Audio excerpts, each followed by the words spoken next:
Waheguru Ji Ka Khalsa, Waheguru Ji Ki Fateh. Welcome to the National Sikh Museum at Derby, UK. You're looking at the National Sikh Museum's Atal Khalsa monument, which is a dedication to the Khalsa principles, the values, campaigns for and against the Sikhs by state. Everything here has a very meaningful purpose. For example, looking at these lions, they're not just there to represent the lions, but it talks about, in Gurmukhi, if I may say, we can get the translation and you can see the translation on the video. So when we talk about the wars, when we talk about the courage, when we talk about the bravery, for example, Shah Muhammad talks in his poetry, he talks about Tonsa Bajya, Kooch da Hukum Hoya, Chade Sur me Singh Daler Miyan, Chade Put Sardaran de Shal Banke, Jio Belio Nikal de Sher Miyan. It will be hard for me to translate word to word, but you should be able to read the translation in English there. So everything is so purposefully fit here. This is the Shaheed, the garden that you're looking at. You've got benches all around. So we want people to come and sit on these benches and remember the Shaheeds, remember the martyrs who fought against and for the Sikh kingdom and all campaigns up to date. So going a bit further from here is a circle. Again, purposely done. This circle represents when Sikhs had beheaded Masa Rangad, one of the chiefs from Darbar Sahib, where he was sitting and had captured Darbar Sahib, desecrated the Sikh religion and everything within Darbar Sahib. And when they had beheaded him in a daylight, they didn't just run away. They made a point by circling their horses. There's a marker in Darbar Sahib, black marker by the Lychee Berry. And there's a marker there in memory of them. And this particular circle is also in the memory. And what we're going to talk about in a bit to say that the bravery of the Sikhs and the Khalsa who fought with courage still stands to this day. For the injustice, Sikh sword will always come out for the injustice. It's a heavy responsibility for the swords that we carry, which goes with the principle as one of the 5 Ks. And once all else has failed, only then Guru Gobind Singh Ji had taught us that you will reach for the sword, otherwise you will not reach for this sword. Now, this circle then takes us to the next steps that you're going to look at. The first 3 steps that you're looking at, these are the steps ever since Hindustan had gained its independence and the state of India had attacked Darbar Sahib 3 times. First 55 and then so on and so forth, 84 being the major.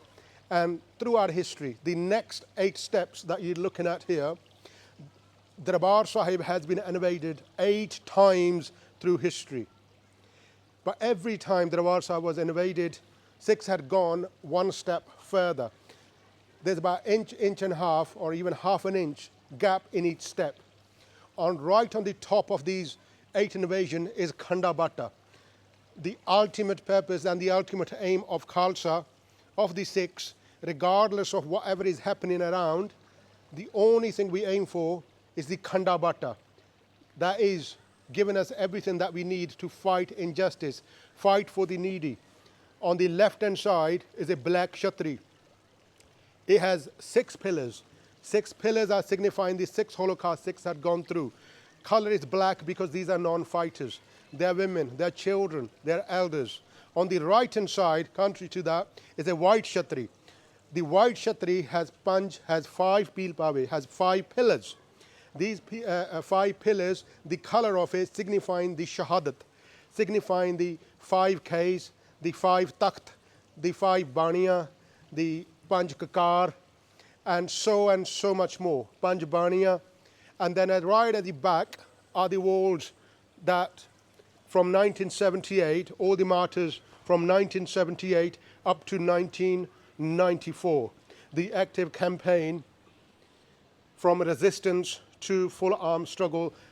And this is what this wall is talking about, the names of all the shaheeds, all the martyrs, majority of these Amrits are on this side. And then when we're looking at the Khanda Bata from here, there is Shabdabli on there in Gurmukhi. And right at the front, it says Puja Akal Ki, Parcha Shabd Ka, Didar Khalse Ka. Again, translation should be on screen. On the left hand side, it says Gagan Damama Bajyo, Paryo Nishane Kao, Khet Yo Mandyo Surma, Ab Jujan Ko Dao, Sura So Pehchaniya, Jo Lara Deen Ka Het, Purja Kat Mara, Kabuna Shada Khet. We will walk to the other side, and on the other side, a similar message is given from Gurbani, from the Guru Sahibs themselves. And before we go to the message on this side, you have Gurdaspur, Sangrur, Jalandhar, Kapurthala, all the Ludhiana, Batinda, Firozpur, Moga, Punjab, and then the Dharmi Fauji, the Sikh regiment soldiers who left their barracks because they didn't want to attack on Sri Darbar Sahib, lost everything. A big, big historical part of history, doesn't get talked about much. And the last Gurbani in Gurmukhi, it says, Jato Prem Khilan Ka Chao, Sir Tar Tali Gali Meri Aao, It Marg Pair Trijai, Sir Dijai, Kaan Na Kijai. The absolute last thing I would like to bring your attention to is the Fateh Darwaja back here. The gate of victory. When people say, how are you victorious with all this happening? Absolutely were. Sikhs had always been victorious because we stood for our values, we stood for our principles, we stood for the needy. The Kirpan comes from two words, Kirpa and An. Kirpa means the mercy, and An means pride. So Kirpan is telling us our ways, our roots, and the Fateh Darwaja. When people say, you fought, but how are you victorious? So many had died. We take a lesson from Guru Sahib's Zafarnama. When Guru Sahib says, again, translation should be on screen, Na sajo na bajo, na hojo farish, Khoda band bakshando, asho arish. Waheguru Ji ka Khalsa, Waheguru Ji ki Fateh.